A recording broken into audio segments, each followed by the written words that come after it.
સુરત શહેરમાં બે અલગ અલગ વિસ્તારોમાં આગનો બનાવ બન્યો હતો. અડાજણ વિસ્તારમાં ઝૂંપડામાં આગ લાગી, જ્યારે વિસુ વિસ્તારમાં બંગલામાં આગ લાગી હતી. પહેલા બનાવમાં શહેરના અડાજણ પાલ ખાતે આવેલા એસએમસી આવાસની પાછળના ભાગે શ્રમજીવી પરિવારનું ઝૂંપડું હતું. જ્યારે પરિવાર બહાર હતું સવારે, ત્યારે ઝૂંપડામાં આગ લાગી ગઈ હતી.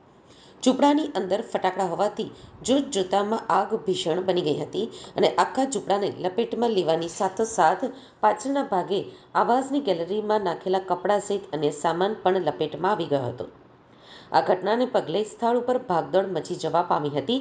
તેમજ ઘટના અંગે જાણ કરવામાં આવતા અલગ અલગ ફાયર સ્ટેશનથી ફાયર બ્રિગેડના જવાનોનો કાફલો ઘટના સ્થળે પહોંચ્યો હતો અને આગ ઉપર કાબૂ મેળવવા કવાયત હાથ ધરી હતી.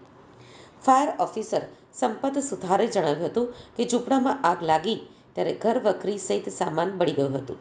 આ સિવાય કરુણતા એ હતી કે શ્રમજીવી પરિવાર દ્વારા પાળેલી કૂતરી અને તેના 2-3 બચ્ચા પણ આગની ચપેટમાં આવી ગયા હતા અને મોતને ઘાટ ઉતર્યા હતા.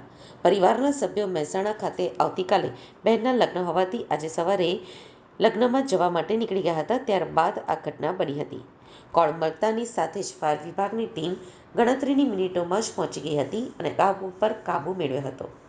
તો બીજા બનાવમાં વિસુ વિસ્તારમાં સિટી લાઇટમાં આવેલી નુપુર હોસ્પિટલની બાજુમાં સંગમ સોસાયટીના બંગલા નંબર 16માં આગ લાગી હતી. G+2માં બીજા માળે આવેલા બેડરૂમમાં રાખવામાં આવેલા એસીમાં શોર્ટ સર્કિટથી આગનો બનાવ બન્યો હતો.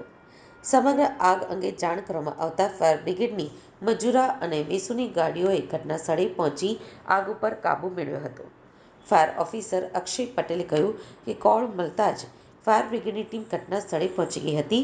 બેડરૂમમાં રાખેલા બેડ સહિતની છત ઉપરનું સીલિંગ પણ આગની જ્વાળાઓમાં આવી ગયું હતું. સાથે જ ટીવી સહિતના ફર્નિચરને પણ આગ લાગી હતી અને બધું જ બળીને ખાખ થઈ ગયું હતું. જોકે કોઈ વ્યક્તિને ઈજા કે જાનહાનિ થઈ નહોતી.